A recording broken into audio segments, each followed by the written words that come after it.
I'm done pretending we're happy." The words cut through the hush of the private dining room we had reserved for our son's medical school graduation. Ethan, my husband of 25 years, held his wine glass aloft as if he were still toasting Lucas's achievement, but his eyes didn't meet anyone's. An odd silence fell over the room. The clinking of cutlery stopped. Conversations faded into the air. About 40 faces turned simultaneously, waiting for my response. A tear. A shout. The theatrical reaction everyone expected. Instead, I lifted my chin and said, "Finally, some truth. My name is Helena Duarte. I am 52 years old, and up until this moment I had played the role of devoted wife and caring mother perfectly. I had put my architecture career on hold to support Ethan's ventures, 4 startups, 2 career changes, and an existential crisis long enough to fill a book. I had raised Lucas almost single-handedly. Now he sat beside me, still in his gown, his face caught between shock and embarrassment. In the corner of the room, I spotted Juliana Reese, Ethan's new girlfriend, nearly 20 years younger, fidgeting in her chair next to guests I once considered friends. Friends who apparently knew of the affair and chose to stay silent. The same Juliana who had sought my professional advice. With practiced calm, I opened my handbag and withdrew a sealed beige envelope, placing it next to Ethan's plate. "What is this?" he asked, voice tight, eyes nervous. "Something to read later," I replied, keeping my composure. I turned to Lucas, whose face had drained of color, and kissed his forehead. "I'm so proud of you, my love.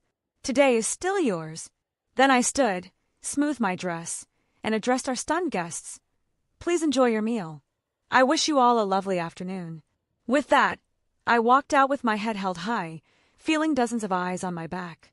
The heavy door closed behind me, muffling the murmurs beginning to ripple through the room. Outside, Rio's humid heat enveloped me like a blanket, stifling for some, liberating for me. For the first time in years, I breathed freely. Behind me, I heard the door slam and Ethan's voice, now trembling, almost shrill. "Helena, what have you done?" I kept walking, allowing myself a small smile. That envelope marked the start of my revenge, a plan I had been nurturing in silence for months. I had always been the rational one in the house. While Ethan chased one daydream after another, I held everything together. I was the one who saved for Lucas's education when Ethan blew our money on a tech startup that lasted less than 6 months. I was the one who logged extra hours at the design firm while he hopped from idea to idea in pursuit of some professional passion. Ethan even left his 10-year position at Meridian Tech when a midlife restlessness drove him to pursue his passion for crafting bespoke leather pieces, an enthusiasm that faded in just 6 months. Meanwhile, my own plans to launch a financial consultancy for women entrepreneurs remained indefinitely on hold. As soon as Lucas graduates and Ethan finds stability, I kept telling myself. 3 months ago, I noticed small deposits into an account I didn't recognize.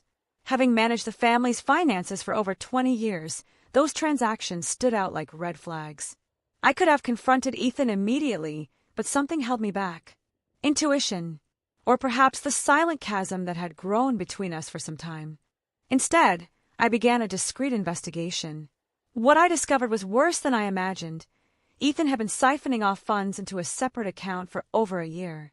At the same time, he was taking Juliana to lavish dinners, buying designer jewelry, and looking at beachfront properties, all while insisting we needed to tighten our belts for retirement. Then came the messages I found on his unlocked phone, plans for the new life they dreamed of building together, notes about how he would finally be free, even the exact date he intended to announce the end of our marriage, right after Lucas's graduation ceremony. What Ethan had forgotten, or perhaps never realized, was that I've worked in finance for 30 years. I know how to follow money trails. I know how to uncover hidden assets. And above all, I remember the prenuptial agreement we signed 25 years ago when my family's wealth exceeded his. The fidelity clause he insisted on would prove to be the turning point. While Ethan plotted his escape, I was assembling my dossier, consulting attorneys, compiling bank statements, documenting proof of the affair, drafting divorce papers, and timing everything to serve those papers on the morning of Lucas's graduation before he could even make his planned announcement. I didn't return to the restaurant. Instead, I drove to our classic Copacabana apartment, purchased 15 years earlier, and already promised to Juliana according to the conversations I'd intercepted. Inside, everything looked untouched. Family portraits on the walls, the antique clock inherited from my grandfather, the leather sofa where we once dreamed of our future together. I went upstairs to the master bedroom and opened the closet. Ethan's luggage was already packed, meticulously organized at the back. I smiled at his predictability, careful with clothes, but careless with what truly mattered. My phone wouldn't stop buzzing with messages from Lucas's classmates at the restaurant, but all of them were addressed to him. Mom, don't carry this alone. Enjoy your day. We're all with you. Even Carla, Ethan's sister who had flown in at the last minute for the graduation, wrote, "We'll talk tonight. Love you." I kept my phone on silent, having protected Lucas from these revelations for months. He would be hurt I hadn't told him sooner, but deep down I knew he'd understand my reasons. Lucas, combining my level-headedness with his father's charisma, graduated with honors. 3 hours later, I heard Ethan's car pull into the driveway. The front door slammed open. "Helena!" he shouted, his voice echoing through every room. "Where are you?" I was in the living room, reviewing spreadsheets on my laptop. I closed it calmly as he stormed in, red-faced and waving the envelope. "What is this?" he demanded. "You served me divorce papers today of all days." "I thought it fit your schedule," I replied evenly. "You wanted to start over. I'm just facilitating the transition." He rolled his eyes. "You couldn't do that." "I could," I interjected. "Just as you could choose Juliana. We're all free to decide." A smug smile crossed his face. "The prenup expired years ago. Any lawyer will tell you that." I let out a controlled sigh. It didn't. The fidelity clause, under Section 12, remains in effect for the duration of the marriage. Your lawyer should have caught that. He went pale. The very contract he had demanded to protect his fortune became his undoing. Our Copacabana apartment, the Buzios chalet, half our investments, all at risk. "This is illegal," he tried. "Not here," I explained. "When one party consents, it's legal. And you planned it all at home." Ethan stood, agitated. "I need to call someone." "Your lawyer," I suggested. "I'll stay at Carla's tonight." "Carla's?" he stammered. "Yes, my sister's." I nodded. "She saw you and Juliana together last Christmas. She confronted you first, then came to me." He swallowed. "Everyone's betraying me." "Ironic, isn't it?" I grabbed my purse and overnight bag. "Remove your things by tomorrow night, or we'll change the locks." His pleading came as I turned. "What about Lucas?" I paused, calm giving way to controlled fury. "Don't use our son as a shield. You didn't think of him when planning your beachfront life with Juliana."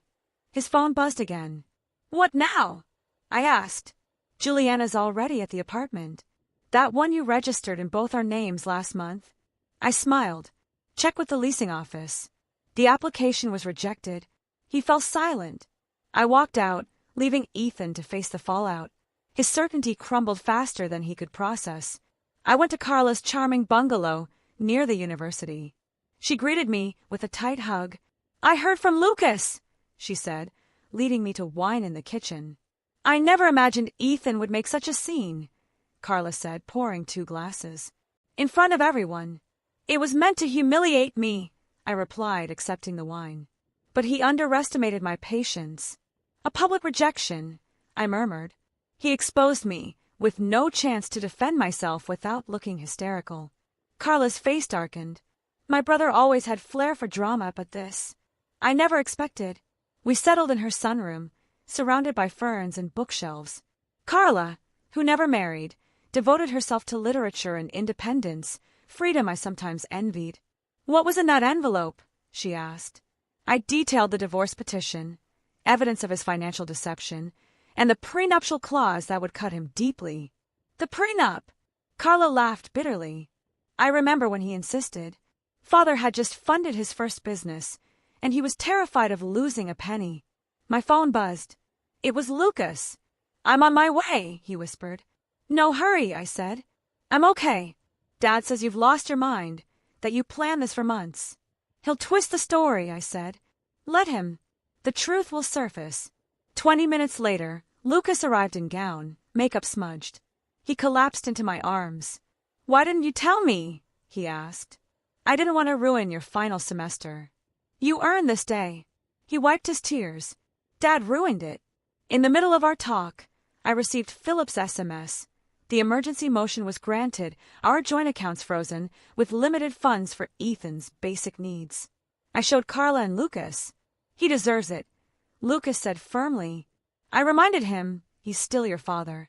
He walked out, still tearful. The doorbell rang. Ethan and Juliana returned. She looked uneasy, eyes darting. She was 28, but seemed a frightened child. Juliana wasn't exactly a trophy wife, but she was 16 years younger than me, with shoulder-length blonde hair and the confidence of someone who'd never faced real hardship. Ethan, furious, stamped his foot. Helena, unfreeze the accounts. Let's act like adults. Lucas intervened. Maybe you should have been an adult before ruining my graduation.